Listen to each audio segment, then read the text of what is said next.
buenas, soy Iván Campos y bienvenidos a mi canal. Hoy vamos a hablar de Lovecraft. Y para hablar de Lovecraft, como no, tengo dos personajes Lovecraftianos. Uno es Juan Orea y otro es David Sainz. Hola chicos, ¿cómo estáis? Hola, ¿qué hay? Buenas. Y nada, voy a abrir un pasaje al azar del libro del señor Lovecraft y voy a leer algo.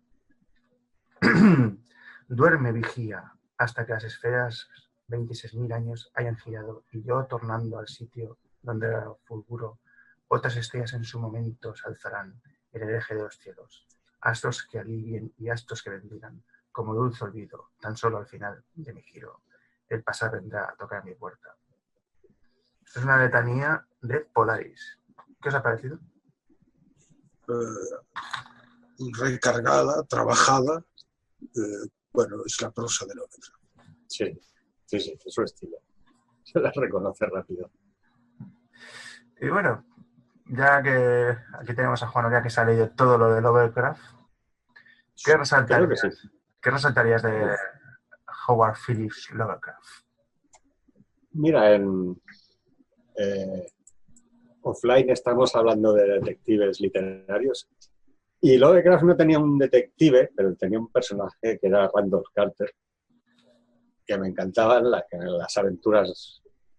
Hay una de ellas que nunca me acuerdo el nombre correcto, que es la búsqueda en sueños de... La Ignota Kadat. Sí. Bueno, es que el título ha sido traducido de varias maneras. El título original es The Dream Quest of Ignota Kadat. Claro. Y esto lo han traducido como La búsqueda de la ciudad del sol poniente en una de las ediciones que hicieron. Sí. La búsqueda de Dream Quest lo han traducido la búsqueda como... en sueños. Claro, la búsqueda onírica. El más cercano original es la búsqueda onírica de la Ignota Kadat. Claro, eso sería lo correcto. Y ahí la mayoría de los monstruos que salen en el juego de rol de la llamada de Cthulhu salen en ese relato. Sí. Hostia, los marineros, ¿no? del barco, que son como demonios, que esa sale en los cómics de Conan, bueno, porque Robert Howard era un seguidor de Lovecraft totalmente. Y si te das cuenta, los demonios que salen en los marineros, los del barco, que lo llevan a Randolph Carter, Robert Howard los mete mucho en sus novelas también. Bueno, Robert Howard se copia todo de Lovecraft. Eran fanáticos. Sí, su obra, a mí la obra de Howard me gusta mucho y, sí, a mí también. Y se suicidó pronto. Pero aún habiéndose suicidado pronto, dejó todas las novelas, todos los que tienen los relatos que tienen de Conan, a mí me gusta mucho todo lo que escribió. No lo que se ha hecho en cómic. En cómic luego se han hecho muchos guiones y eso. No, pero lo que escribió él en novela. El cómic cuando era Marvel era fiel. Pero antes de seguir avanzando, me parece importante que hablemos de este personaje. Porque es lo que te dices, no tiene un detective, pero tiene un personaje que le reconoce. Sí. ¿Qué sabemos de este personaje? Randolph Carter, pues mira, la primera aparición es en el relato titulado El testimonio de Randolph Carter, que cuenta, pues, está escrito en formato así, como si fuera un testimonio que da ante la policía de una cosa que ha vivido. Y hay que decir que ese relato está íntegramente basado en una pesadilla que tuvo Lovecraft. Como muchas de sus historias, como muchas de sus ideas, venían de sus sueños. Es que Randolph Carter es un aventurero onírico. Exacto. Claro. Las siguientes historias se desarrolla más porque ese primer relato no ocurre en sueños, ocurre presuntamente en la vida real. Pero en los siguientes relatos, él es un onironauta. Lo que ahora llaman un onironauta, o sea, sueños lúcidos, y con esos sueños lúcidos él se mete en mundos que en realidad existen en el plano del sueño. Claro. Las tierras del sueño. Y en las tierras del sueño, por ejemplo, pues busca hacer la búsqueda de esa ciudad de Kadat. Y ahí se encuentra también las referencias a personas que han vivido en nuestro mundo pero que han muerto y se han quedado en las tierras del sueño. como si fuera una especie de paraíso casi. Porque claro, a las tierras del sueño se accede, como su propio nombre indica, soñando. Pero si se muere tu cuerpo, tu mente se queda ahí y se puede quedar ahí para vivir para siempre. Sí, no es muy descartable. Hoy he visto un vídeo, de no decir que voy a decir qué canal, pero muy desconocido, en el cual dice que la Tierra tiene memoria y que todo lo que vivimos se queda en ella. No sé, os recomiendo que lo veáis, está muy interesante. Pero mira, me parece interesante porque Lovecraft se adelanta 100 años, casi 100 años, y habla del primer caminante de sueños, porque hasta entonces había aparecido en la literatura un caminante de sueños. Posiblemente si nos ponemos quisquillosos a buscar encontraríamos algo, pero no es un concepto demasiado explotado. Y posiblemente no se puede en Grecia. Sí, hombre, está evidentemente Morfeo, joder, pero Morfeo es un dios. No, que por cierto también aparece en las historias de Lovecraft. Sí. Himnos. Sí. No, pero en Grecia había, bueno, lo que son adivinos durmientes, como Case, como Edgar Case, que se ponían a dormir y adivinaban. Sí, bueno, se puede decir que eso ha existido siempre, ¿no? Pasa que Lovecraft lo puso en papel. Pues quiero decir que... Muy interesante. Termina, David, termina. Iba a decir que el ciclo de relatos oníricos de Randolph Carter ha sido el que más ha inspirado a los esoteristas y los que más ha gustado a los esoteristas que se han emparanoiado diciendo sí, claro. Esto es lo que... Claro. Es que te abre todo un mundo ahí. Yo creo que a Lovecraft ese personaje le fue útil porque a partir de ahí creó Randolph Carter en realidad es un alter ego del propio Lovecraft. Sí. Pero Lovecraft no era un caminante. Sería él. Lovecraft no era un caminante de sueños, ¿verdad? No lo sabemos. Pero teoría... yo estoy muy seguro de que experimentó el sueño. A ver, dicen que varias de sus relatos y estos sí están basados en sueños. Es que me sé muy... Sí, yo también creo que era un soñador y lo que soñaba luego lo ponían. Es que, joder, pues en menudos mundos se metía, ¿no? Sí. Hay quien dice, algunos biógrafos suyos dicen que en realidad, si no se suicidó, fue por sus sueños. Que vivía por sus sueños. Claro. En su vida estaba en los sueños. No le gustaba la vida real, digamos, y se refugiaba en los sueños. Se podría decir que se pasaba más tiempo en el plano de las ideas que aquí, ¿no? Sí. Que fíjate que luego hizo otro relato sin Randolph Carter sobre los temas oníricos. Los gatos de Utah también salen en la de la búsqueda de Cagar. Bueno, él va mezclando. De hecho,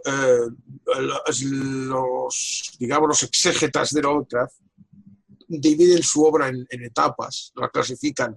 Esta clasificación varía según cada exégeta, ¿no?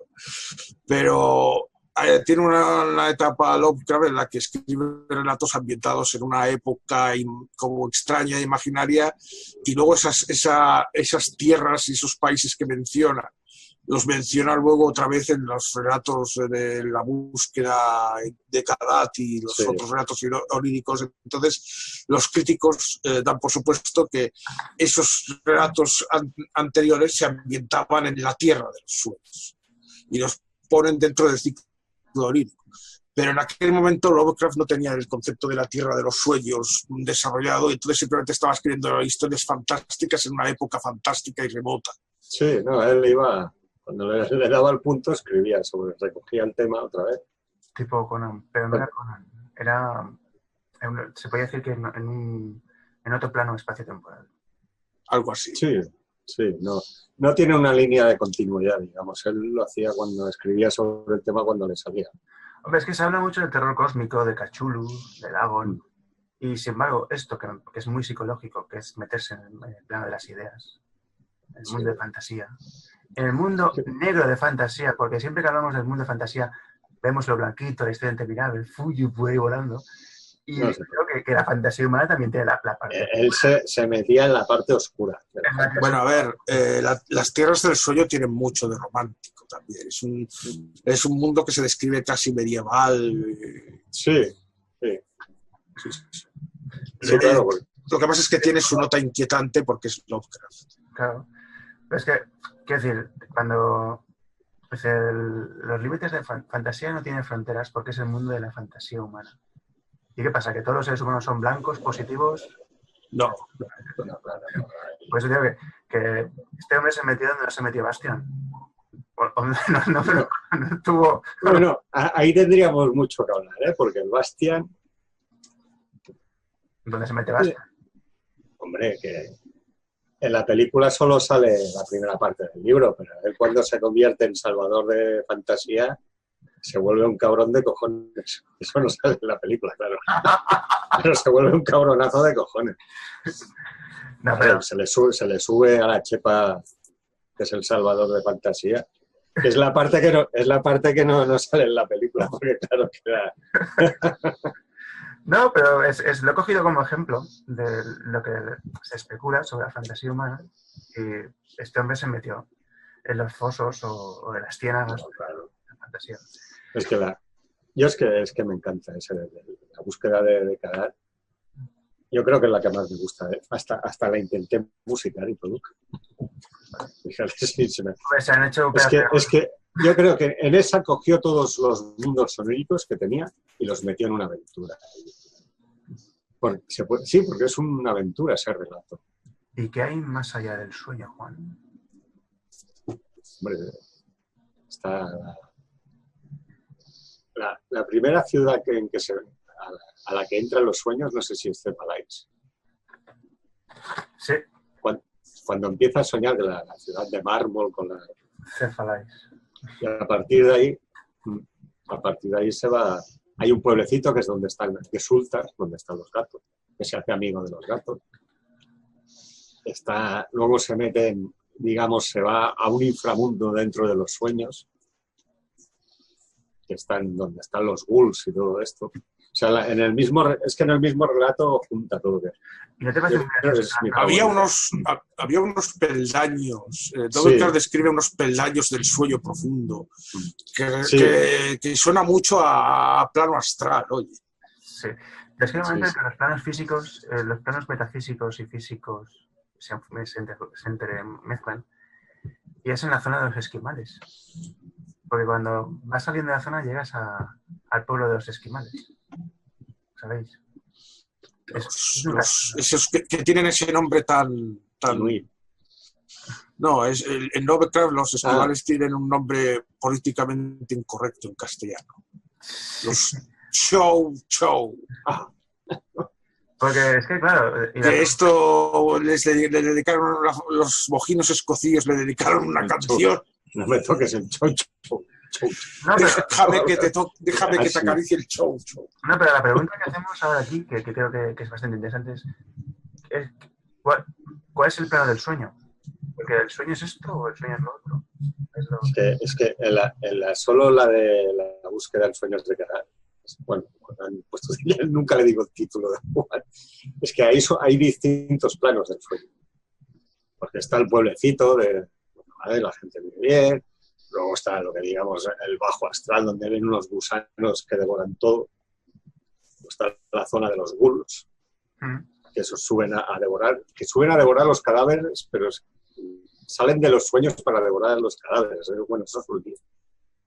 Luego está la zona donde están los buscadores de... Ahí. Están en la montaña y solo van buscando, no sé, buscan un mineral o algo para crear. Él está buscando la efigie del dios. El faraón negro. Sí. Bueno, no, era... El río Amarillo también está por ahí. Sí, pero hay una de las montañas que están... Hay un poblado también que se encargan, creo que de buscar el mármol o algo así, un mineral.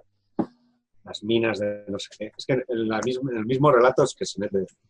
Esto es la primera etapa de Lovecraft, ¿verdad? Pues no es exactamente... No. Bueno, sí, es la del medio, diría yo. Sí, Porque es que la última ya va evolucionando más a la ciencia ficción. Es cuando escribe el relato de los yitianos y tal. No, hombre, llega un momento en que se aleja del sueño. Bueno, no es que se aleje del sueño, es que comprende que el sueño simplemente es un trance para diferentes planos y poder ver lo que hay en otros planos.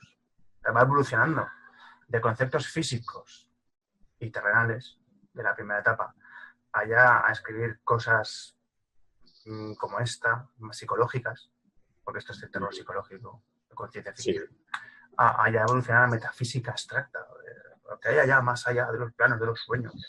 ¿Quién está atrapado en las fauces? No, La tierra marina. No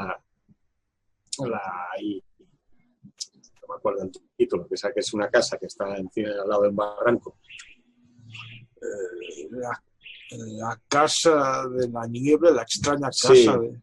Me parece que sí. Pero él siempre mete, si os fijáis, siempre mete a los dioses por ahí, por medio. Sí.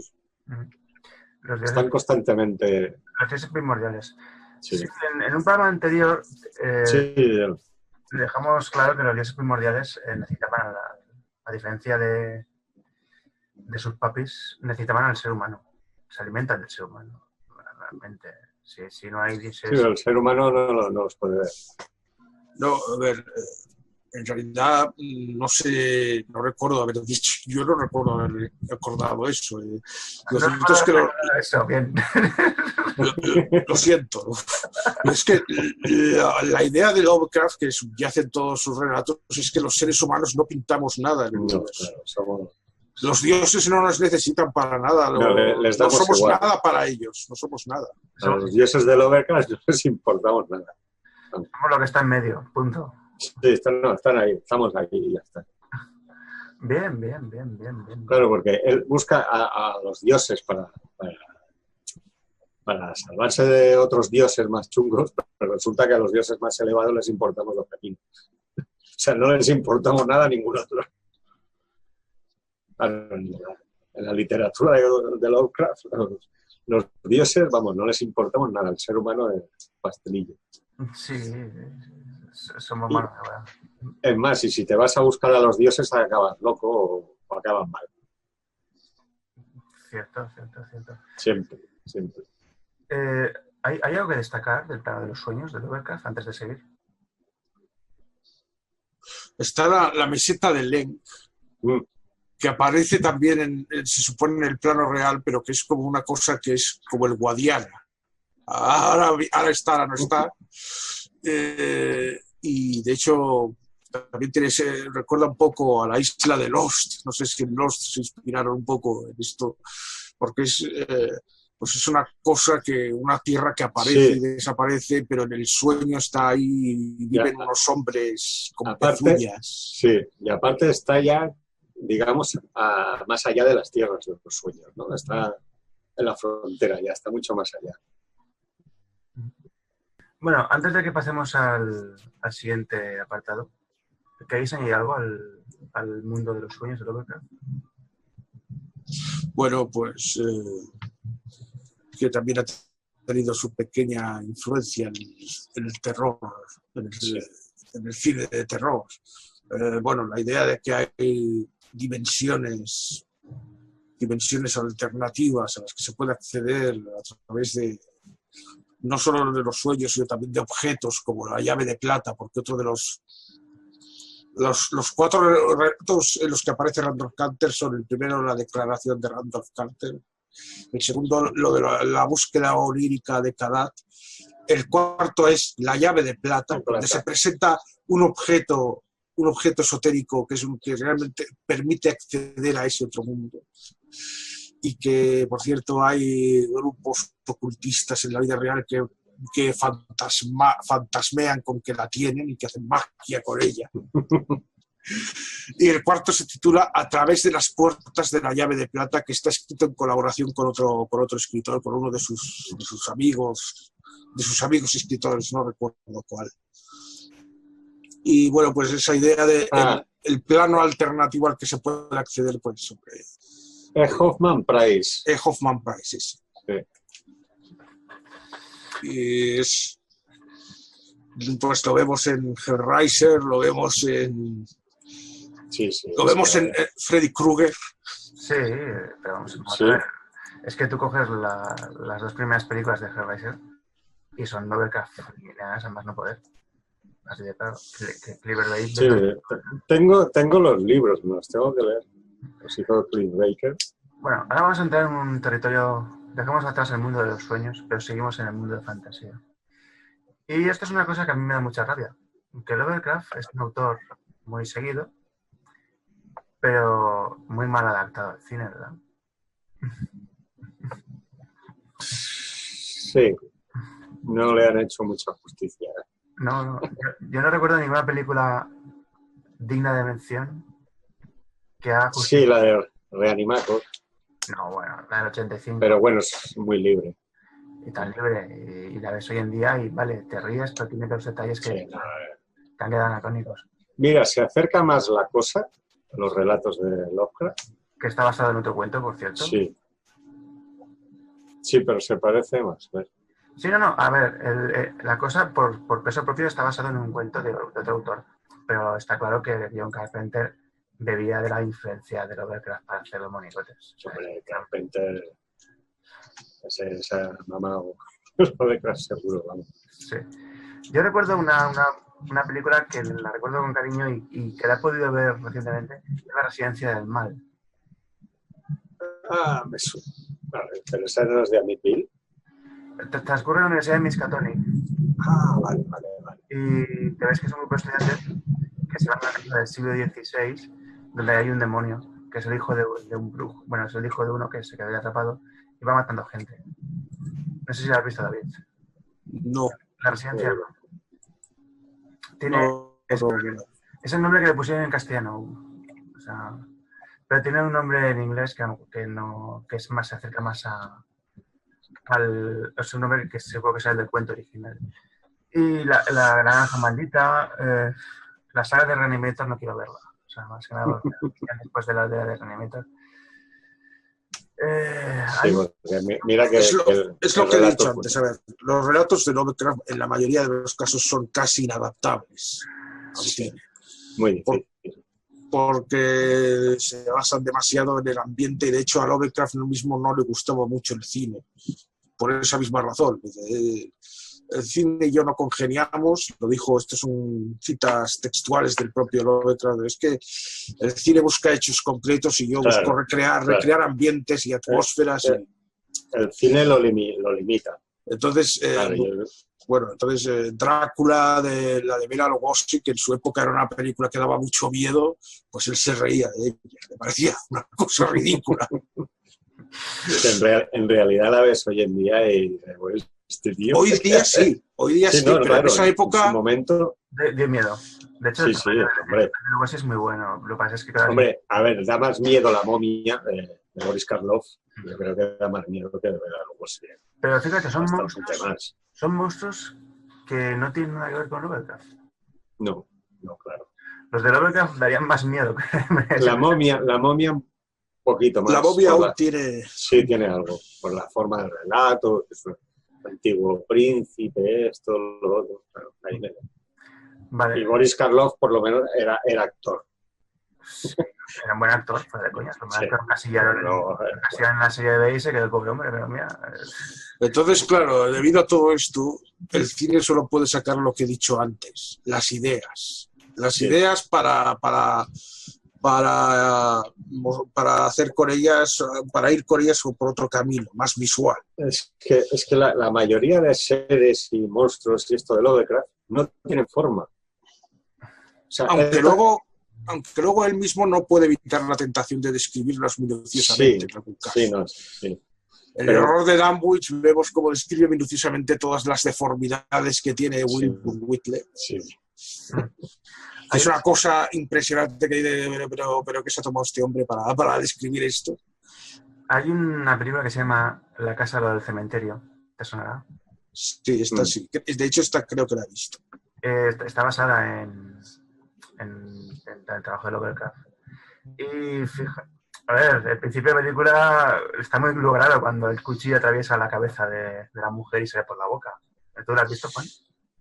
Me parece que sí. Es de Lucio Fulci. Sí, es un director, fíjate, es un director italiano, o sea, fíjate, director italiano, que es el que mejor adapta a Lovecraft, y para eso se fue a Estados Unidos a hacer La Grieta del Infierno, que también está basada en un cuento de Lovecraft, y adaptó La Isla de los Hombres Pez, que está basado en el terror de... ¿Cómo se pronuncia esto? La ciudad... La sombra sobre Innsmouth. Exacto. Pero en La Isla de los Hombres Pez no tiene ninguna relación. Primero, que no es de Fulci. Segundo, tampoco tiene realmente relación Está basado en ese cuento. Otra cosa es que solo cogieron el nombre del cuento. No, es que no cogieron ni el nombre. Porque no se llaman igual, se llama La Isla de los Hombres Pez. Y en realidad, aunque se ha querido relacionar, la única relación que tiene es los monstruos estos marinos, que son como hombres pez, pero es que ni siquiera se parecen lo que es, por ejemplo, las características, las hibridaciones entre hombre y pez y que hay, todo eso no sale. O por ejemplo, los Wolves, como los describe Lovecraft, yo no lo he visto en ninguna película que los hayan hecho igual. No. Porque él los describe como una especie de Anubis. Uf. Sí, son como unos dogos. Están a medio camino entre un sátiro y un hombre perro. Sí, algo así. Bueno, pues tienen rasgos caninos en el rostro. Sí. Ahora vamos a ver una cosa peor. Que a mí en su día yo soy cabreado. Dagon, la secta del mar, de Stuart Gordon. Vaya, calla, me dio punto de verla, bueno. Pues a mí no me parece la peor que se ha hecho. No. De hecho, a mí me gusta bastante esta película. Es mala. O sea, yo tengo el cuenta. Es mala. Sí, pero Granja Maldita es muchísimo peor. Granja Maldita entra ya casi en terrenos cómicos, de comicidad involuntaria. Sí, un meteorito que cae, que es lo que había en una nave. Al tirar la cadena en una nave espacial, los residuos se congelan, entran a la Tierra y caen en un campo de maíz que contamina una granja y a los alrededores. Basura o desecho o mierda interestelar extraterrestre. Yeah.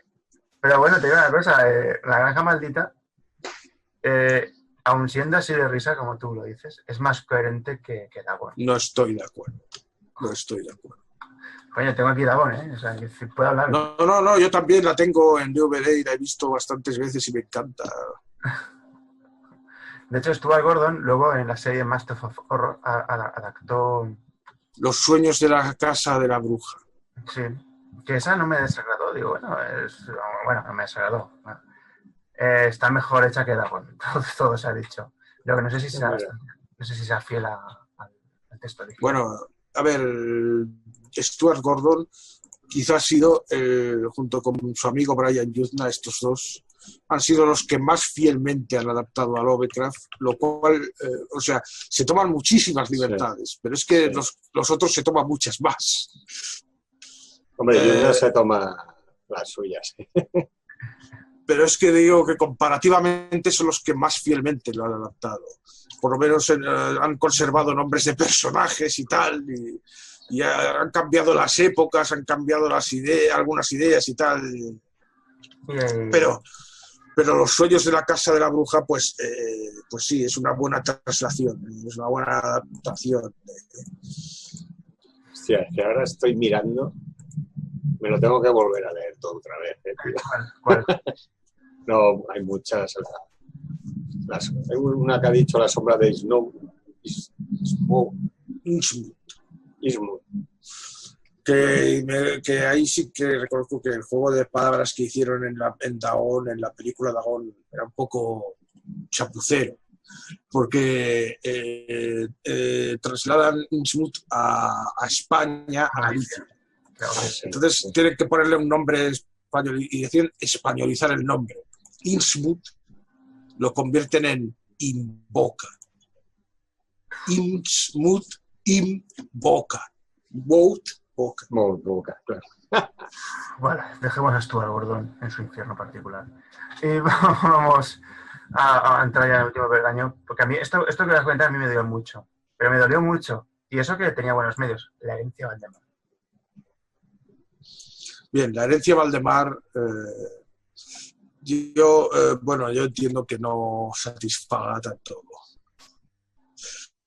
pero yo también la disfruté, sobre todo la primera parte, la segunda ya no tanto. Es que lo que tiene es que, no sé, estas adaptaciones a menudo intentan decir que nosotros adaptamos la esencia, pero precisamente en La herencia Valdemar lo que menos hay de Lovecraft es su esencia. La herencia Valdemar, la primera parte, es muy gótica. Es una historia que parece más Bram Stoker, que de hecho aparece Bram Stoker directamente como personaje. Y la otra, la segunda parte, También sale el mago negro, Crowley. Sí, sale Crowley, con acento de Albacete. Pero...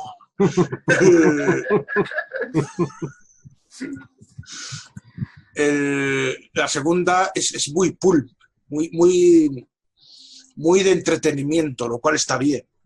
Pero es muy de aquello de entretenimiento a lo loco, mezclando cosas así, eso, pulp, espíritu pulp, pero no es Lovecraft, porque Lovecraft era mal rollo total. Sí, la primera parte del primer volumen es que la misma película me gustó. A pesar del que no estoy de acuerdo en algunas cosas, me pareció interesante. Pero es que la segunda parte, sobre todo cuando llega ahí Lovecraft a España, y hace una demostración de telequinesis con el puto Necronomicon. Yo hago por Hangout, por directos de YouTube y tal, grabo partidas de rol del juego de La llamada de Cthulhu con unos compañeros que son roleros, y uno de ellos quedó traumatizado con La herencia Valdemar en el momento en el que pronuncian el nombre de Cthulhu, lo pronuncian Chuntu, y se quedó traumatizado.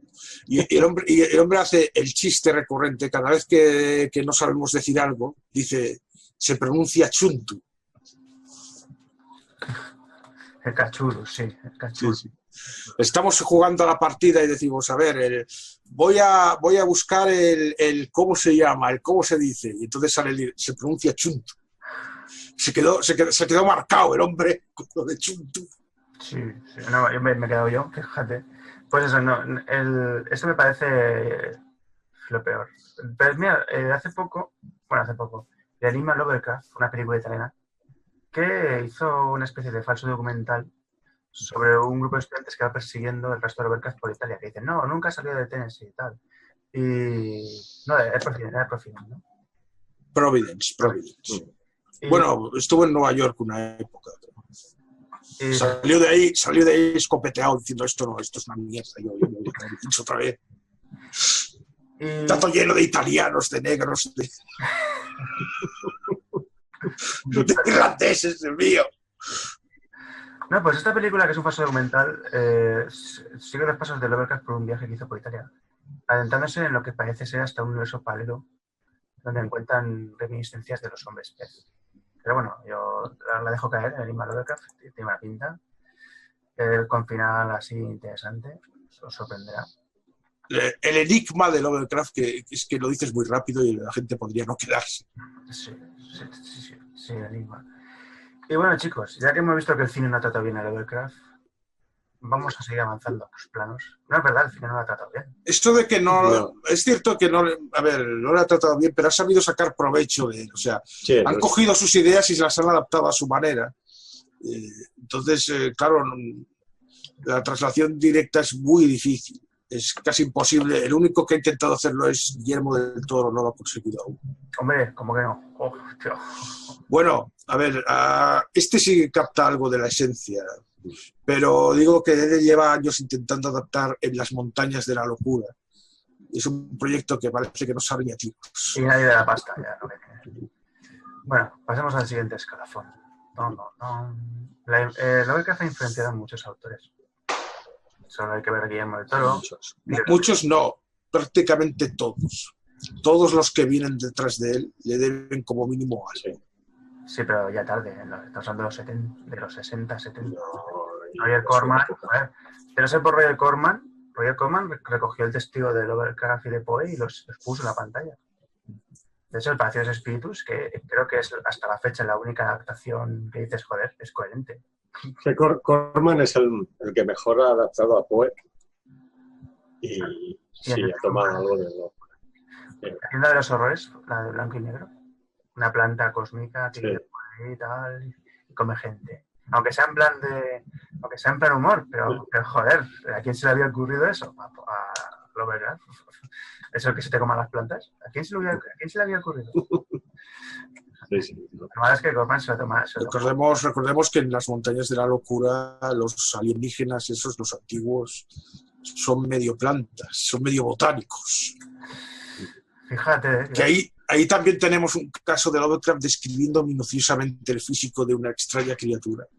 Que realmente sí que aquí tenemos que empezar a pensar que hubo influencia de alguna cena que sentó mal. Porque es que esto de... Yo lo leía y cuando lo leía, pero ¿cómo puede llegar? ¿Cuál es el proceso creativo que lleva a alguien a concebir un bicho que tiene cuerpo de barril, que tiene cuerpo en forma de un barril, lleno de tentáculos, con una cabeza en forma de estrella de mar? Sí. Pues es eso. O sea, Pero es que es bueno porque realmente es un extraterrestre. Hay gente que dice, yo no me creo los extraterrestres que son muy fantásticos, muy de aspecto raro, porque serán como nosotros. No, burro, al contrario. Lo más probable es que sean lo más distinto de nosotros que podamos imaginar, porque nosotros tenemos la estructura y la forma del planeta en el que hemos nacido por las condiciones de nuestro planeta. Y el otro planeta tendrán otras condiciones diferentes. sí. Y de hecho, si fueran como nosotros sería sorprendente, sería para empezar a sospechar que hay una base real en el creacionismo. Porque dices, a ver, es que si vas a otro mundo y ves que hay seres humanos iguales a nosotros, dices, hostia, puede que haya un creador inteligente entonces. Pero ves un ser humano y ves una gamba Y no se parece en nada. y no sé, claro, tú imagínate luego que en otro mundo hayan evolucionado los insectos. Pues te sale un cucarachón de 1,80 m. Claro, porque no. Igual que hay reptilianos, puede haber un cucarachote de 1,80 m. Eso lo hizo Heinlein con Starship Troopers. Sí. No des ideas, Juan, no des ideas, que ya está la cosa muy revolucionada. Coño, inventamos un nuevo bicho. Cucarachoides. Que se comen a los reptilianos. Bueno, delirios aparte. Si os dais cuenta, hasta los años 60, bueno, hasta mediados finales de los 60, el gran público no conoce a Lovecraft. Es lo que decís vosotros. Los autores sí que le conocen, pero el consumidor mayoritario no. En los años 60 es cuando empiezan a conocerse todas las literaturas fantásticas que conocemos ahora. No solo Lovecraft, sino que también es la época en la que empieza el culto al Señor de los Anillos de Tolkien. Sí. Que de hecho Tolkien tiene dos cositas que son muy interesantes, que son los espíritus del espectro, el rey brujo, por ejemplo. Nazgûl. Sí. O los muertos, el ejército de muertos. El sagrario, sí. Que eso es lo que salva a la Ciudad Blanca de ser destruida. Eso no es muy blanquito victoriano. No. Tolkien tenía... si vas mirando, hay cosas incluso sórdidas sugeridas. Por ejemplo, esta mañana mismo veía en YouTube un vídeo que hablaba sobre los orcos de la Tierra Media y sobre las teorías de sus orígenes.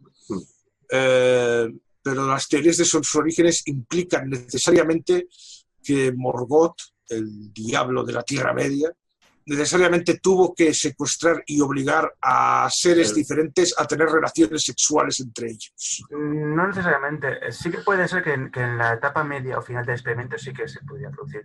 Pero en Silmarillion, Morgoth lo que hace es coger elfos y como a él le han quitado el poder de crear, pero sigue siendo un Valar, lo que hace es transmutarlos en esos seres. Pero para transmutarlos los tortura, los retuerce y también los mezcla con otras cosas. Pero no en la parte inicial, eso es en la parte media o final. O sea, teóricamente los orcos son elfos corrompidos o rediseñados con la magia de Morgoth. Es que ten en cuenta que a Morgoth él es un dios, como el resto de los Valar. Lo que pasa es que, claro, le limitan. En plan, tiene un papel luego en la interpretación. Y de hecho, si te das cuenta, esos matices, mira, coño, aquí tenemos un matiz totalmente lovecraftiano. Un individuo, un señor negro, con sus cuentos, tal, que coge un elfo, lo mete en una especie de capullo para transmutarle. Eso es lovecraftiano, ¿no? Sí. No sé, no me consta que Tolkien leyera jamás a Lovecraft. No, ya digo yo que Tolkien nunca, no leería, un estirado como Tolkien nunca leería a Lovecraft. Estirado, Tolkien estirado, no sé yo. Oye, él fumaba en pipa y él, Sí, bueno, era un típico inglés de la época. Exacto. Era un caballero inglés de la época. Además, supongo que él estaría orgulloso de haber llevado la casaca roja, porque él fue miembro de caballería, de los últimos que iban matando a caballo. Creo que, lo que no me acuerdo en qué guerra estuvo. O sea que... En la Primera Guerra Mundial. No, pero antes estuvo en la batalla de Somme. Pues eso, imagínate cómo era el hombre ahí en Sudáfrica. Porque este es de origen sudafricano y sueco. Tolkien era de origen sueco. Lo que no sé si es coincidido con Churchill, porque Churchill también tuvo el honor de formar parte, creo que en Turquía, de la última carga británica a caballos. Qué dudoso honor. Sí, no me imagino a Churchill cargando a caballo. Con su espada ahí contra las ametralladoras. Pues eso. No, pero es lo que te digo. Pero fíjate que estos pequeños matices, que si revisas la obra de Tolkien, son lovecraftianos. ¿De dónde lo saco? Sí, yo creo que ahí en esa época hubo dos grandes pioneros en esto del mundo así de terror, y esto que fueron Lovecraft y Poe. Yo creo que los dos sentaron las bases de lo que es el terror. Bueno, actual quizá hemos variado un poco, pero no mucho. Yo creo que Poe y Lovecraft son los que pusieron las bases. Sí, pero te recuerdo que lo que escribía Lovecraft hasta los años 80 no se plasmó. Se adelantó bastante. O sea, es bastante interesante. Sí, pero así digo a nivel de terror, porque lo que han hecho los escritores luego de terror y todo esto es todo basado en... Si vamos un poco más hacia atrás, si vamos hacia atrás en el tiempo, ya que hemos ido un poco hacia adelante, lo que pasó después de Lovecraft, pero si os dais cuenta, antes de Lovecraft nadie plasmó esto. O sea, tú ves el género... Cuando se editó en... Sí, perdón. No había nada, o sea... No, eso no es del todo cierto. Cuando se editó el volumen de Alianza Editorial de los mitos de Cthulhu, que sirvió para muchos lectores españoles para introducirse en el mundo de Lovecraft, había un prólogo escrito por Rafael Llopis, donde explicaba que los mitos de Cthulhu están compuestos por toda una serie de elementos que ya estaban antes en otros relatos de terror. Por eso el volumen está dividido en 3 partes. Y la primera parte es los precursores.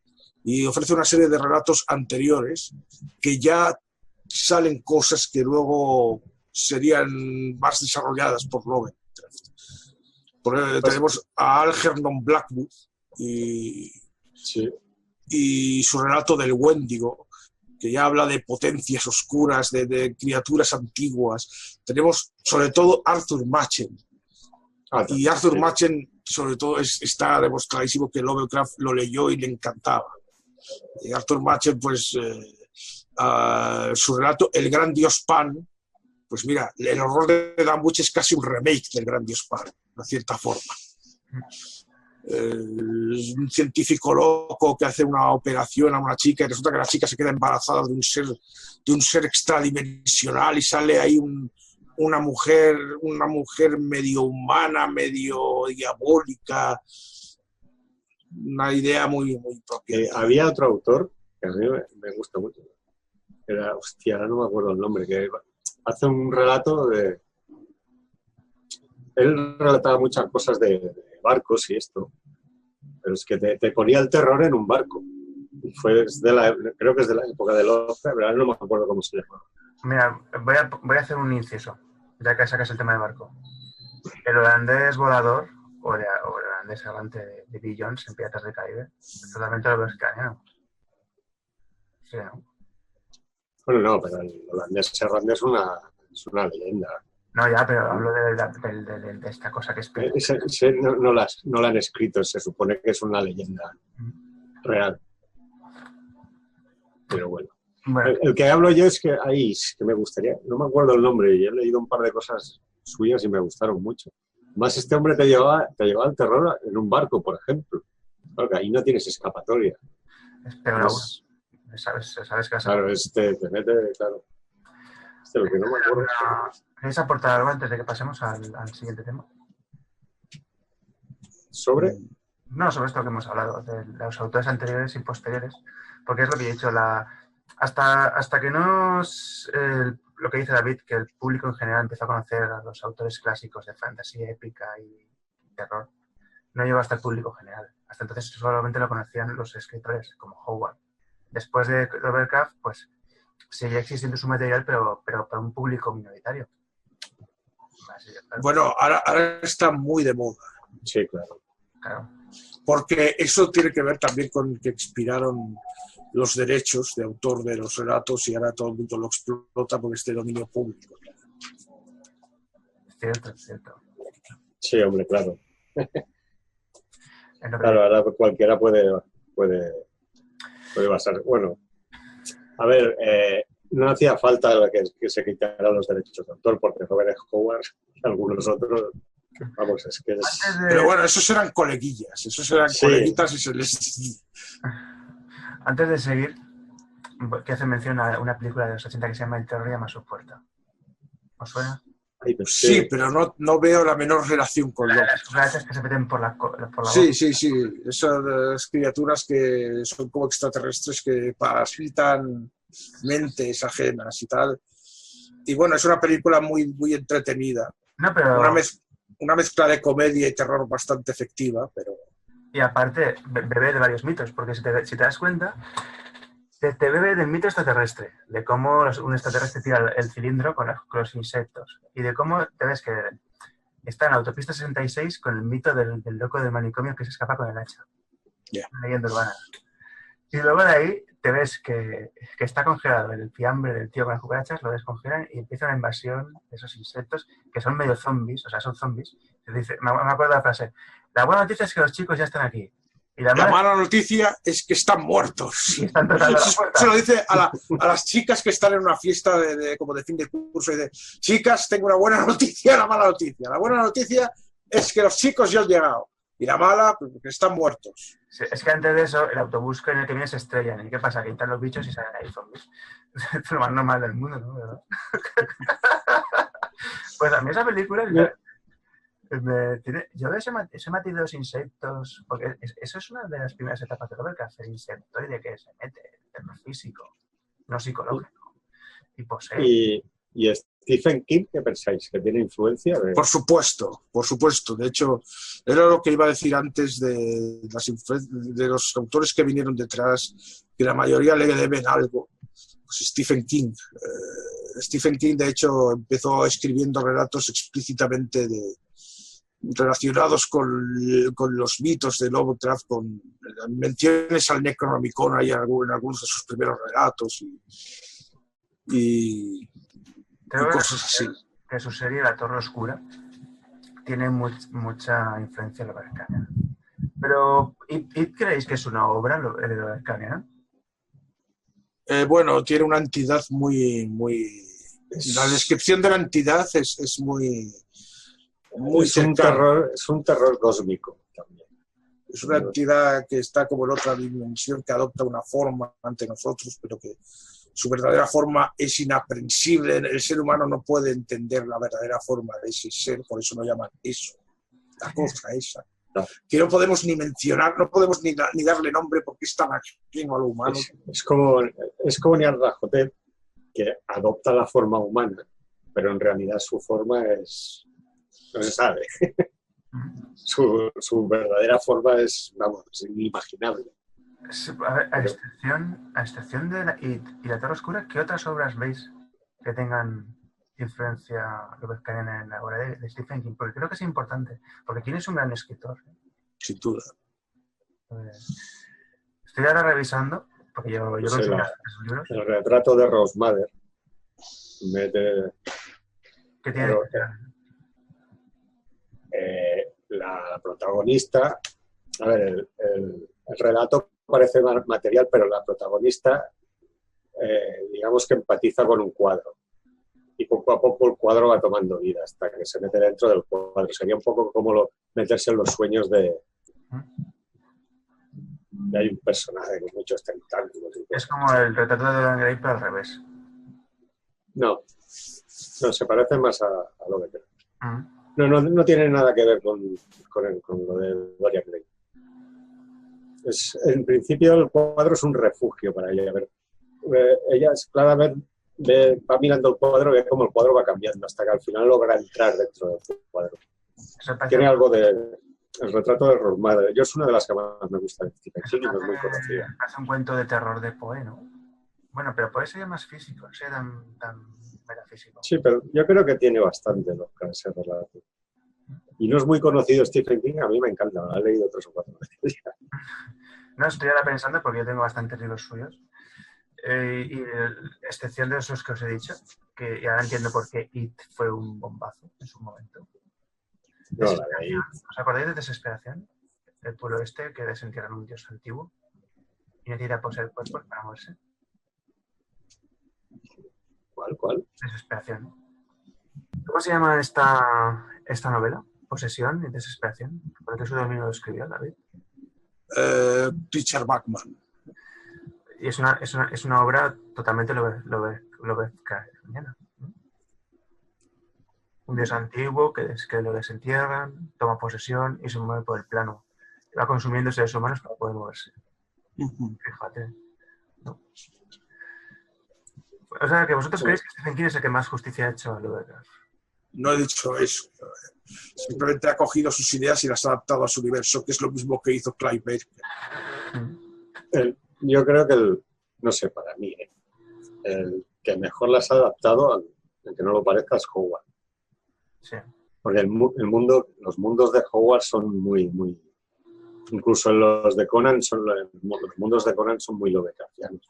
Hay un autor que me gusta mucho, y bueno, son 2 autores. Uno lo conoce David, que es Alan Moore, y otro es Neil Gaiman. Alan Moore va a su rollo, pero también te voy a reconocer que alguna vez algún bicho suyo tiene alguna influencia en Lovecraftiana. Pero Neil Gaiman, cuando se pone, tiene bichos muy Lovecraftianos. ¿A qué sí, David? Sí. Bueno, Neil Gaiman es el creador de Sandman, y una vez más volvemos al tema de los sueños. Su Sandman es el dios Morfeo. Y sí, bueno, pues sí. De hecho, incluso hay referencias directas y explícitas en algún caso, creo. Pero Alan Moore ha llegado a... Bueno, no sé si conoces la obra Neonomicon de Alan Moore. No he tenido gusto de leerla. De hecho, tengo pendiente de comprar algunos trabajos de Alan Moore. Y... Bueno, me gusta el título. Neonomicon habla pues sobre... Bueno, no le gusta a todos los fans de Lovecraft, algunos la consideran, bueno, una especie de degeneración de Lovecraft, pero yo creo que es que no lo han entendido. Neonomicon habla sobre un grupo de gente que descubre que la mitología de Lovecraft era auténtica. Aunque no lo es tal y como lo decía Lovecraft, no es el típico rollo de Lovecraft era un iniciado, pero en sus relatos hablaba de forma velada para proteger a la humanidad. Eso se ha hecho muchas veces en cuentos, en novelas posteriores y queda como el culo, queda fatal. Sí. Pero de hecho, en el cómic de Neonomicon hay incluso una especie de referencia al clásico de la Universal, La mujer y el monstruo, porque hay una especie de historia de amor entre una humana y un profundo, pero que tiene su guasa, porque Alan Moore tiene sentido del humor y de hecho él reconoce que empezó a escribir ese cómic meramente por dinero, porque necesitaba dinero y bueno, y se metió, pero luego ya se sabe que otros motivos se añaden a los iniciales cuando un escritor empieza a hacer sus cosas. Hostia, me van saliendo novelas a la cabeza, pero no me acuerdo los nombres. De Alan Moore, tío, es que sí, o sea, si me dijeran que está con el Doctor Who por ahí impedible, pero es muy de rayas de Spellman, me lo creería. Porque es que te puede encontrar cada aberración de... Bien, pero bueno, delirios aparte. Quizá se ha retirado del cómic para eso, porque tiene demasiado trabajo ahí con el Who, con el Doctor Who, de estar ahí con los muros de la realidad. Dicho, no me queda tiempo ya para escribir cómics. Pues no lo está haciendo muy bien, ¿eh? Porque esto cada vez se... A lo mejor lo está haciendo según su criterio. Intento saber cuál es el criterio del fumado de Alan Moore. Pero bueno. No, oye, pues esto cada vez mejora, ¿eh? No sé, muchas veces ya te dije eso que cuando me dices la banda del Joker, yo vi que me quedé un poco a cuadros. Pero bueno, cualquier día te levantas y te encuentras cualquier aberración por la calle. Vamos a entrar en la etapa final del programa. Y es la etapa final porque ya, más allá del sueño, más allá de la muerte, entre las estrellas, los durmientes, ¿qué encontramos ahí arriba? No se puede describir. No se puede describir. A pesar de que Lovecraft precisamente es conocido por sus adjetivos, una de las críticas más severas que se le ha hecho siempre es que abusaba de los adjetivos. Y cuando alguien quiere parodiar el estilo de Lovecraft, pues lo hace usando adjetivos. Los adjetivos más usados: seres aborrecibles, innombrables, blasfemos, criaturas blasfemas. Muy curioso que usara ese adjetivo cuando él era ateo, pero bueno. Sí. Porque las criaturas que hay, lo que digamos en el espacio, eso los llamaba, bueno, como larvas, ¿no? Sí. Las larvas que devoraban a todo lo que entraba por la zona, que no tenían ni conocimiento ni nada, eran solo devoradores. Vaya. O sea, no tenían ni inteligencia ni nada. No necesitan. Los describía como algo que solo se dedicaban a devorar todo lo que había por ahí. ¿Pero qué devoraban? No. Son como agujeros negros, curiosamente, devorando todo. Sí, porque en una de la Randolph Carter, en la búsqueda de la ignota cara, hay un momento que está a punto de caer en las garras porque lo engañan y está a punto de irse a la zona donde viven las larvas estas, hasta que se da cuenta y se salvan. Lo describe como está a punto están a punto las larvas de devorarlo y todo eso. Y se consigue escaparse yendo a la luna, ¿no? O algo guay, es que no me acuerdo. ¿Ves? En la aventura esa es que es una pasada, es que mezcla todo ahí en esa aventura. Hay un momento que se van a la luna con los barcos. Que en la luna habitan es donde van los gatos de Ulta a sus reuniones, digamos, que le ayudan a liberarse de los sapos. Yo qué sé, es que mete de todo ahí. Interesante. Yo creo que a Howard esa le gustó también. Yo creo que la búsqueda de la ignota cara, yo creo que Howard ahí se quedó alucinado, igual que yo. Me dijo, hostia, esto es una pasada.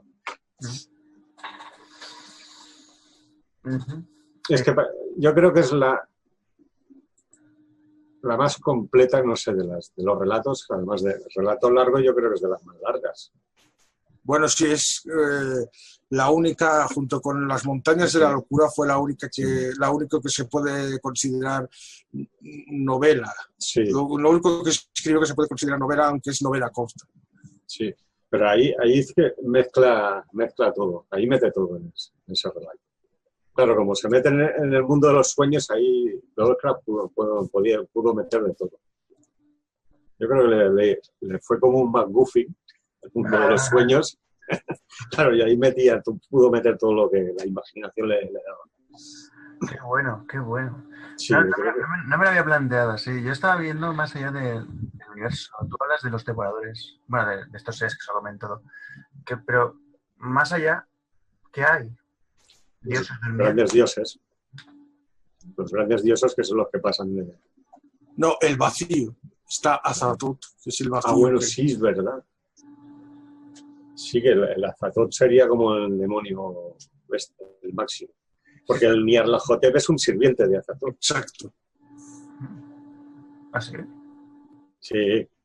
Nyarlathotep sería el caos restante, pues imagínate el Azathoth. Es ya lo máximo, lo máximo. ¿Y este qué función tiene en el cosmos? No tiene ninguna función. Es el jefe. Es que en realidad es el representa el caos sin sentido. De hecho, Sí, es un ser que está desprovisto de inteligencia y es simplemente, pues eso, una entidad que representa el sinsentido, que es el origen, se supone que es el origen del cosmos. O sea, es el caos. Sí. El caos. Y Nyarlathotep es su mano derecha. Pero es el que se mezcla con los humanos. Le gusta jugar con los humanos. Sí. Ya hablamos de los... Que claro, el Nyarlathotep es el que engaña a Randolph Carter para que vaya a la zona donde viven las larvas y lo devoren. Y él se da cuenta a tiempo y dice, ahora me voy a ir acordando poco a poco de... Sí, no, ya dedicamos un programa donde hablamos de los dioses primordiales, ¿te acuerdas, David? Sí. Bien. Porque estos dioses, ¿cómo nacen? ¿Os acordáis? ¿Cómo nacen? ¿En qué sentido? ¿Cómo los crea Lovecraft, quieres decir? Sí. Bueno, los crea poco a poco, en realidad. Sí, porque él nunca tuvo un plan de cosmología, él iba haciendo. Sí. Exacto. No, él tiene a Azathoth y Nyarlathotep y alguno así, pero no se metió con ninguna ahí. Luego eso lo montó Derlet. Derlet empezó a coger los nombres y empezó a clasificarlos. Sí, pero él no creó ninguna cosmogonía ni nada. No, él tenía Azathoth, a otro, Nyarlathotep, las larvas y... Todo el orden que vino después no fue de Lovecraft. No. Fue del que editó y recopiló los tramos hasta su muerte. Por lo tanto, esta cosmología, aunque es real, él nunca la planteó así. Él iba haciendo y iba haciendo. Pero es que en realidad el término los mitos de Chulu, que lo creó August Derlet, engloba una mitología colectiva, aunque Lovecraft es la cabeza más visible y un poco el iniciador. En realidad, yo siempre hago la distinción entre, cuando hablan de géneros, de los mitos de Chulu y Lovecraftiano. Son dos términos que significan dos cosas diferentes. Es que yo creo que Lovecraft no quería crear los mitos de Chulu es un universo ficticio creado en base a una serie de ideas que planta Lovecraft y que luego sus discípulos desarrollan cada uno a su manera y hasta crear una cosa más o menos coherente. En cambio, lo Lovecraftiano es el tono. Por eso un relato o una novela puede ser Lovecraftiana y no tener nada que ver con los mitos de Chulu, y al revés. Puede ser de los mitos de Chulu y no tener nada que ver, no tener nada de Lovecraftiana. Porque Lovecraftiana es el tono y la visión. Esa visión de la indiferencia del ser humano, el sinsentido, el nihilismo. Pero esa visión, por ejemplo, no la tiene August Derlet, que la tiene diametralmente opuesta y que para él los mitos de Chulu es como una historia del bien contra el mal, muy al estilo judío-cristiano. Y Robert Howard pues también le da otro enfoque más suyo, más... sí, pero Howard lo mete más en el mundo más esotérico. Más. Exacto. Y me gusta más, a mí me gusta más cómo lo enfoca Howard. Me engancha mucho el mundo que monta Howard, que utiliza muchos de los recursos de Lovecraft. Es que, vamos... Sobre todo los antiguos y los sí, muchísimo. Incluso los seres que crea Howard son totalmente Lovecraft. Lovecraft. Mira, de Lovecraft. Muy bien. ¿Qué os gustaría ver en la actualidad de Lovecraft? ¿Como una adaptación? ¿Qué os gustaría ver? ¿Qué es lo que no os ha visto? Porque yo he visto cosas, bueno, eso he comentado que a excepción de algún juego de rol, lo demás no ha sido muy certero. Hostia. Me había venido una cosa a la cabeza. No sé. Quizá mejor no quiero hacer nada. Sí, van a hacer... Sí, Hombre, me sí, gusta. porque viendo el éxito con las películas y eso. No, pero es que no las han hecho. Ah, mira, ahora me he vuelto a acordar. Lo que más me gusta de los cracks, precisamente es un videojuego de Sherlock Holmes, que se llama La Aventura, que mezcla un poco Sherlock Holmes con los mitos de Cthulhu. Sí. Y es un juego que me gustó bastante, que lo tengo por ahí. Hay un autor, es asturiano, que escribió una serie de trabajos donde Sherlock Holmes tiene que perseguir el Necronomicon. No sé si te suena a ti, David. Puede. Que es... El Necronomicon de Lovecraft se llama... Sí, no, es que aparece el padre de Lovecraft en el Londres victoriano, que roba el Necronomicon y Sherlock Holmes lo pierde. Y luego en 1936, Sherlock Holmes, siguiendo la pista del Necronomicon tras hablar con Lovecraft fijo, consigue situar la pista e ir a recuperarlo. Acaban en algunas situaciones lovecraftianas porque ponen lugares, o quieren despertar al que está durmiendo en el sueño para que destruya este mundo. Yo sí, si os gustan los videojuegos así de tipo de aventura, de investigación y eso, pues ese está muy bien, el de Sherlock Holmes. Que hay una saga de videojuegos de Sherlock Holmes, entre ellos está se llama La Aventura. Y adapta lo que es el mundo de Cthulhu, todo eso con Sherlock Holmes, está bastante bien. Sí, también me manda un meme muy, muy cachondo. ¿Puedes leerlo, David? Que con tu voz mejor. Sí, bueno, es un meme que demuestra pues cómo de característico es el estilo de Lovecraft y cómo puede ser, pues eso, muy, muy imitado y parodiado. Y esa es la gracia porque es un estilo muy suyo y muy que todo el mundo asocia enseguida a él. En el meme vemos una fotografía de Lovecraft sonriendo y un texto que es como alguien que llega a un bar, sería como alguien que llega a un bar y dice: saca las impías abominaciones que yacen en la profundidad de la ciclópea ciudad acuática de aquel abismo sumido en una noche eterna, que hoy vengo bien Lovecraftiano.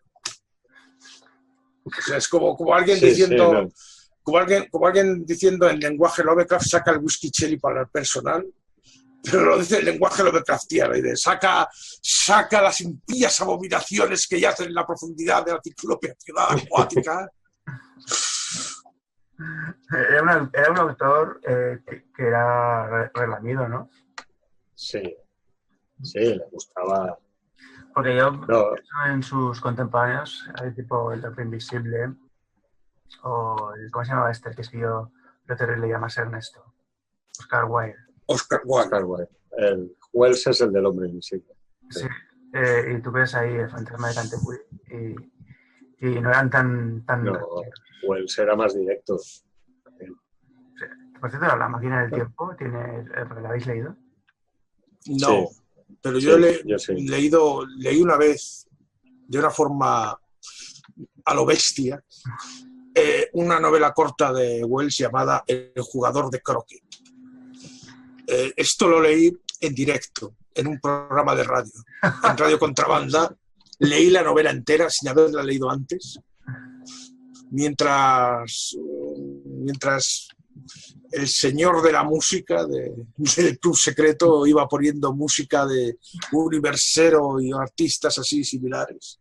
Ese podcast está disponible en iVoox. Si eso luego os paso el enlace. Pero eso es una etapa, realmente tienen el programa grabado y van a dar apoyo a la MUV en los límites de la realidad.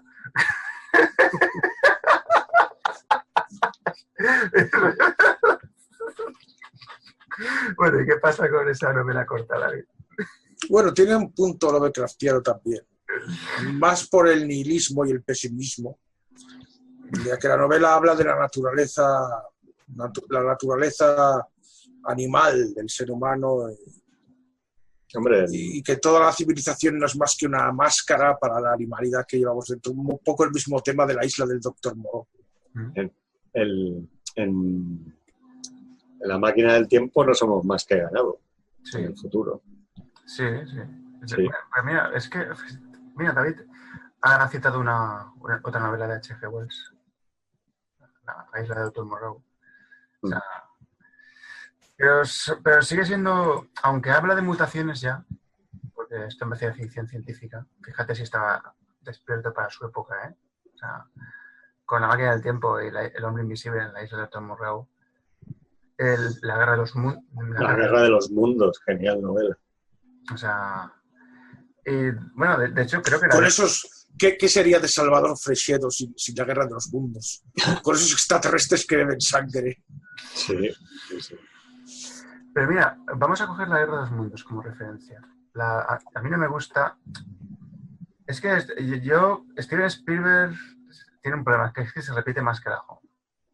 Si te das cuenta, La guerra de los mundos, ¿qué hace? Siempre está la niña, el niño, como Parque Jurásico. Es que Wells la parte emocional y esto que pone Spielberg no la pone en la novela. Wells es directo. Claro, Wells es directo, sí. Entonces, La guerra de los mundos es... Claro. La antigua, que a mí me gusta, la que hizo Ralph Bakshi, creo. La antigua a mí me gusta muchísimo más. Y no tenía ni la mitad de efectos, ni la película, ni la filmación. Me encanta. Okay. Adaptaron muy bien. Pero mira... Y un fallo, otro... Spielberg la pone ahora en la actualidad y está basada en la Segunda Guerra Mundial. Sí. Más o menos. Recién terminada la Segunda Guerra Mundial o no, anterior, creo que la primera. La primera. Wells murió. Sí, murió, creo que no lleva la Segunda Guerra Mundial, creo, puede estar equivocado, ¿eh? Pero bueno. Sí, la de La guerra de los mundos sí está entre la primera y la Segunda Guerra Mundial. Bueno, pero ¿por qué remarco esta película Steven Spielberg? Porque ¿qué pasa cuando los marcianos llegan aquí, en la película de Spielberg? Que te retransforman el planeta. ¿Y cómo te retransforman? Con una tecnología híbrida. Parece sacado de un relato de Lovecraft, si os dais cuenta. Cómo empiezan a cambiar el planeta. Sí, bueno, en la novela también lo hace. Y los trípodes. Los trípodes es brutal. O sea, sí. Bueno, chicos, ¿queréis añadir algo de...? No, iba a decir ahora un escritor actual también, que os parece que es Richard Matheson. Bueno, actual. Pero ese es otro mundo. Bueno, actual entre comillas. Pero hizo la de Soy Leyenda. Muy bueno. La novela. Sí. La novela, sí. Que luego fue adaptada varias veces al cine. Han adaptado muchas de las novelas de Richard Matheson. Tengo la de Vincent Price, la de Charlton Heston y la de Will Smith. Y también tengo la de Magda Cascos. Ah, pues te olvidas la de George Romero. ¿Cuál? Que fue la que tuvo más éxito. La noche de los muertos vivientes. Ah, sí. Es una adaptación así, disimulada. Sí. No, pero no son vampiros, son zombies. Bueno. Hombre, el hombre... Mira las que hizo Matheson. Yo creo que me las he leído casi todas. Soy Leyenda. El hombre menguante. Muy buena, por cierto. Que ahí sí que tiene algo de Lovecraft. El mundo que es. Aunque es un poco más científica esta. El último escalón. Esta ya es más de espiritismo. La casa infernal que hicieron. Sí, no, ha sido adaptadas casi todas. Y una cosa, le hemos tocado refilón, pero creo que es importante antes de que acabemos. Starship Troopers, de 1997 de Paul Verhoeven, basada en una novela que también es el autor. Es Lovecraftiana, no puede. Okay. Pues no, mira, aquí ya se aleja mucho porque, bueno, sí, la idea de los insectos, pero oye, son seres humanos luchando contra ellos y entiéndolos. Cuando en Lovecraft la esencia es que el ser humano es una mierda, pinchada en un palo. Claro. No, y Verhoeven aquí lo que quería era reírse de todo lo militar y todo esto, vamos. No es Verhoeven, en la novela original digo la película. La película de Verhoeven mete mucha ironía. Antes de la de Verhoeven había habido también una adaptación encubierta, igual que pasó con Soy Leyenda y La Noche de los Muertos Vivientes, hubo una adaptación encubierta ¿Cuál? que ha influido muchísimo en la ciencia ficción. ¿Cuál va a ser? Aliens, de James Cameron. No es más que una adaptación encubierta de Starship Troopers. No lo he visto así. Pero mira, me parece cojonudo Sí. lo que has dicho, porque creo que la mejor forma de acabar este gran programa. Sí, porque Ridley Scott hizo Alien, salía de un huevo y fue el Cameron el que les dio el rollo como de insectos. No, pero la Sí, versión de... con la reina y los Aunque insectos. es que ahora la esté cagando, Pues- la esté cagando bastante bien. En Alien, por lo menos la versión que tengo de aquí es que se estrenó en 2003, que es la versión extendida, que la editó él y la estrenó de nuevo. Que yo no entiendo, o sea, el tío hace peliculones y luego hace cagadas, o sea, no hay Sí. punto medio. O sea, Porque dicen que en realidad Scott es una especie de mediador, de unificador. O sea, él coge una serie de gente con talento y los conjuga y le salen buenas películas, pero que él en realidad no es bueno. pues tengo aquí la última versión que hizo Alien, el octavo pasajero, y todo lo que ya se muestra como insecto y todo eso ya se ve en esta película. Pero además que es cuando encuentra al capitán ahí atado, que ya le ha injertado el huevo.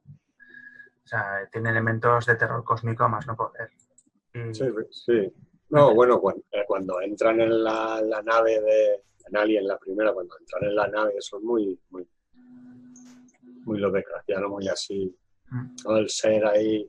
Sí, sí. El horror al lo Sí, desconocido. luego empieza, cuando Porque encuentran los se ve, huevos. Sí. cuando se ve el ser es uno de los momentos más terroríficos porque nadie sabe lo que es. Es un bicho Sí. extraño que no sabes, no distingues si está incrustado en la silla en la que está o no sabes si es... No se sabe lo que es y eso es lo que da más miedo. Mira, no había caído, pero la verdad es que Alien tiene mucha influencia. A ver, se ha dicho mucho. Me parece un poco vergonzoso que no se hayas dado cuenta. O sea, se ha dicho mucho y he llegado tarde. Y de hecho, yo lo había visto de hecho manera. no sé quién, creo que es uno de los escritores seguidores de Lovecraft, creo que es el Ramsey Campbell o uno de estos, que la considera la mejor película Lovecraftiana jamás hecha. Y de hecho, el stackline del cartel es también esencialmente muy Lovecraftiano. ¿Recordáis la frase del cartel? En el espacio no te pueden oír gritar. Exacto. Esa sensación de soledad, de aislamiento, de estás perdido, Asma Butoli, que dicen en catalán. No, están los 7 tripulantes y el gatito en una nave enorme, 7 personas. Luego entran ahí, entran en la nave del extraterrestre, que encuentran los huevos, todo esto y cómo sale el ser. A mí me encanta la segunda muerte de la película, cuando va persiguiendo al menino. Que dice, menino, sí. Es genial esa muerte. Porque claro, el tío se gira y se ve un gigante enorme saliendo la segunda boca que le atraviesa la cara. Claro, es que ellos se creen que es un bichito. Se van con una red ahí. claro, porque ellos ven que sale un bichito. Menudo bicho, joder. Y luego sale un bicharraco ahí. Dices, joder, sí que ha comido esto. Bueno, pues había algo más de 7 pasajeros porque no había cómo ha comido. Tenemos que acabar, chicos. ¿Queréis añadir algo a Lovecraft? ¿Que creáis que nos hayamos dejado el tintero? Que es uno de los padres del terror. Es uno de los padres del terror actual. Más o menos. Todo el mundo se ha basado en él o lo ha leído o se ha influenciado. ¿Vamos? Incluso en el cine, en todo. A pesar de que no ha sido bien adaptado, también ha influido mucho en el cine. Sí, no, mucho. Pero igual películas que no son adaptaciones de él, pero que tienen mucho de su... Sí, como Alien, ¿no? Que no son la cosa también. La cosa, que no son realmente adaptaciones de Lovecraft, pero es su mundo, totalmente. La niebla, ¿no? Antes que hablábamos nos hemos olvidado de la niebla. De la niebla. Menudo episodios, sí. Pues bien, para acabar, voy a abrir al azar el libro y voy a leer un pasaje y me daréis vuestra opinión y acabaremos. Qué bonito. El fin está próximo. Escucho un ruido en la puerta, como si un cuerpo inmenso y resbaladizo se batiera contra ella. No dará conmigo, Dios, esa mano, la ventana, Es la ventana. la ventana, la ventana. Eso es Dagón. Eso Sí. es Dagón. ¿Qué os ha parecido?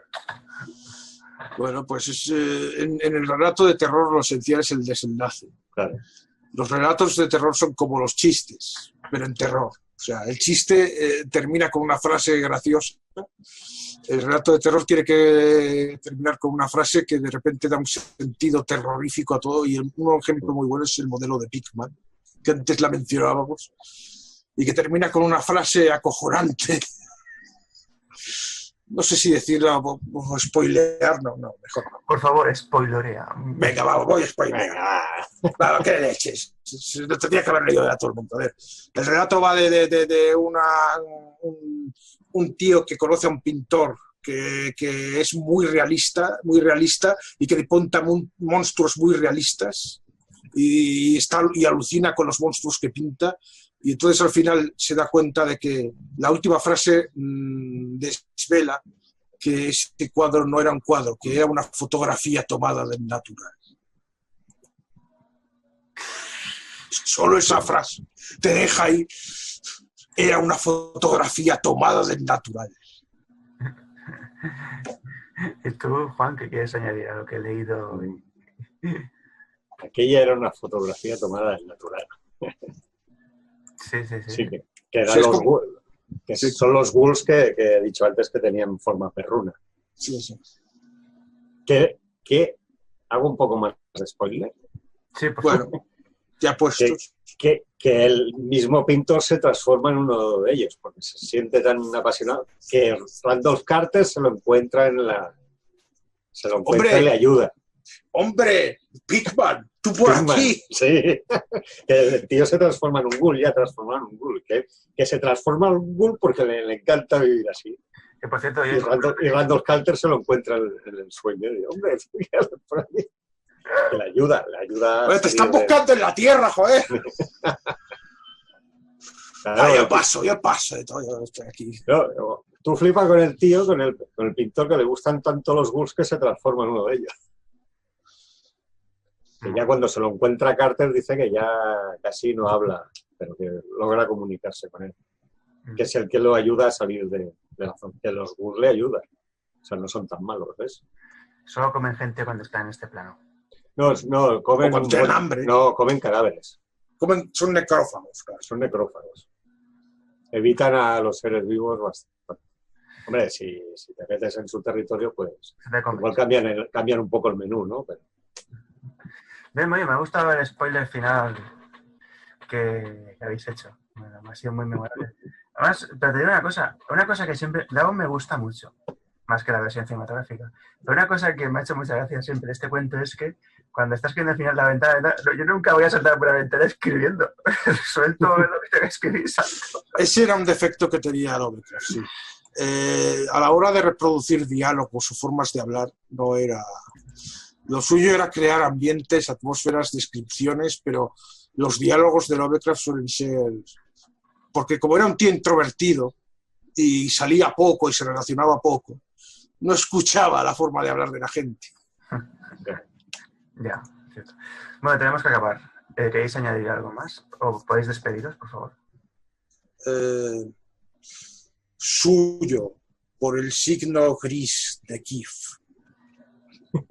Lovecraft solía despedirse así en sus cartas. Ahora tú, Juan, a ver si superas a David. No, bueno.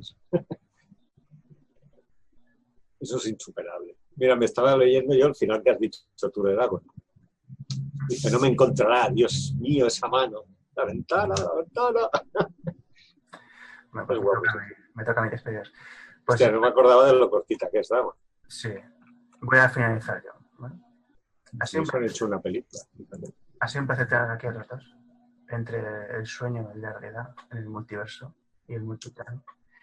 Y a todos ustedes espero que esto les haya gustado, les haya aportado algo. Y si no se pierden en los múltiples caminos del sueño y del multiplano, les esperamos en un siguiente nuevo programa. Pero eso sí, cuidado con lo que duerme en el sueño, porque puede que lo encuentren y puede que a lo mejor no salgan.